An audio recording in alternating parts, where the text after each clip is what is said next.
Friend, इस video में हम बात करेंगे वेदांता स्टॉक के बारे में। सबसे ज़्यादा डिविडेंड पे करने वाले जो नामी कंपनी है उनमें इस कंपनी का नाम लिया जाता है। और जितने भी बड़े इन्वेस्टर्स हैं जिनके पोर्टफोलियो में कुछ ऐसे स्टॉक्स रहते हैं जो लगातार डिविडेंड पे करते रहते हैं, तो उनके पोर्टफोलियो में ये स्टॉक जो है मिलता ही मिलता है। जितने भी बड़े इन्वेस्टर्स हैं ये हम कह सकते हैं, किसी का पोर्टफोलियो कोई चेक नहीं कर सकता है, लेकिन क्योंकि इस कंपनी का अगर आप देखोगे जाके डाटा फंडामेंटल, तो ये कंपनी साल में बहुत ही ज़्यादा डिविडेंड पे करती है। इसका डिविडेंड यील्ड भी काफ़ी ज़्यादा है।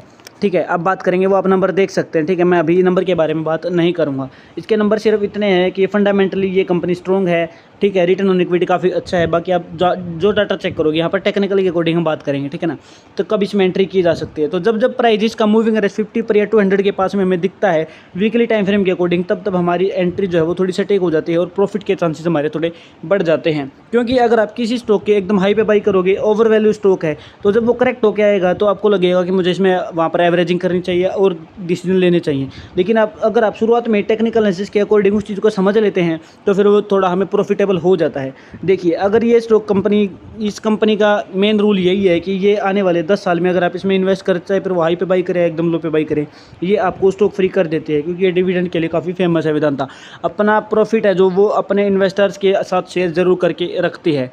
ठीक है, तो इसी वजह से अभी हाल फिलहाल क्या है कि इसमें म्यूचुअल फंड और जो इंस्टीट्यूशंस है वो भी अपनी शेयर होल्डिंग को इसमें बढ़ा रहे हैं। रिटेल इन्वेस्टर भी इसमें धीरे धीरे अपनी होल्डिंग को बढ़ा रहा है। लेकिन प्रोमोटर ने 56% के साथ अपनी ताकत को अपने पास रखा है।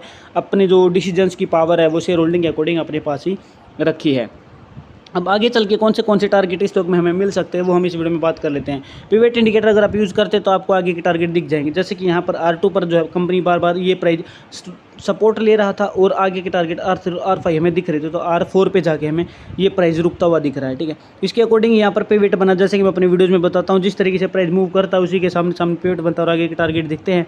तो आगे के टारगेट क्या है? आगे के टारगेट हमें R1 564 दिख रहा है। और अगर प्राइस नीचे गिरता है तो सपोर्ट अगर आप बात करेंगे तो moving average 200 weekly time frame के अकॉर्डिंग या फिर S1, ये दो सपोर्ट दिख रहे हैं 286 और 346। ठीक है, इससे पहले अगर हम बात करें इससे ऊपर तो 406, यानी कि हाल फिलहाल प्राइस अगर नीचे गिरेगा तो 406 तक गिरने की संभावना है और टारगेट जो है हमारे 564 तक के मिलने की संभावना है। और ये देखिए इतने टाइम तक, लेकिन इतने टाइम में भी अगर आप इसका डिविडेंड जाके चेक करोगे ना अपने प्लेटफॉर्म पर, आपको पता चल जाएगा कि ये कंपनी कितना डिविडेंड पे करती है।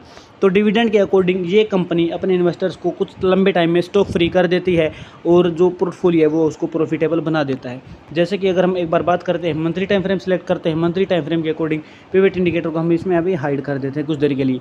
ठीक है, आपको लगेगा एकदम हाई पे बाई करने के बाद आज मैं यहाँ पर, ठीक है, 2009 के बाद, ठीक है, लेकिन इतने टाइम में अगर आप इसका डिविडेंड कैलकुलेट करोगे ना तो 463 से कहीं ज़्यादा मिलेगा, कहीं ज़्यादा मिलेगा आपको, बहुत ही ज़्यादा मिलेगा। ठीक है, उसके बाद उसने इन्वेस्टर ने क्या किया होगा, जब प्राइस मूविंग एवरेज 50 पर या 200 पर आया हो तब उसने एवरेजिंग भी की होगी। ठीक है, तो वो यहाँ पर काफ़ी अच्छे प्रॉफिट में इन्वेस्टर इसके अंदर बैठा होगा। ठीक है, हो सकता है उसने यहाँ बॉटम पे भी अपने एंट्री के डिसीजंस कुछ लिए हों, क्योंकि ये स्टॉक तो हर किसी के पोर्टफोलियो में मिल ही जाता है जहाँ पर डिविडेंड की बात आती है। मैं बस मुद्दा यही है मेरा कहने का कि कुछ स्टॉक्स ऐसे होते हैं जो डिविडेंड पे करते रहते हैं लगातार और आपके अकाउंट में कंटिन्यू पैसा आता रहता है और आपका जो स्टॉक है वो एकदम फ्री हो जाता है। ठीक है, तो यहाँ पर देखिए अगर इस तरीके से डिसीजंस है ना मंथली टाइम फ्रेम के अकॉर्डिंग, ये प्रॉफिट ये प्रॉफिट ये प्रॉफिट।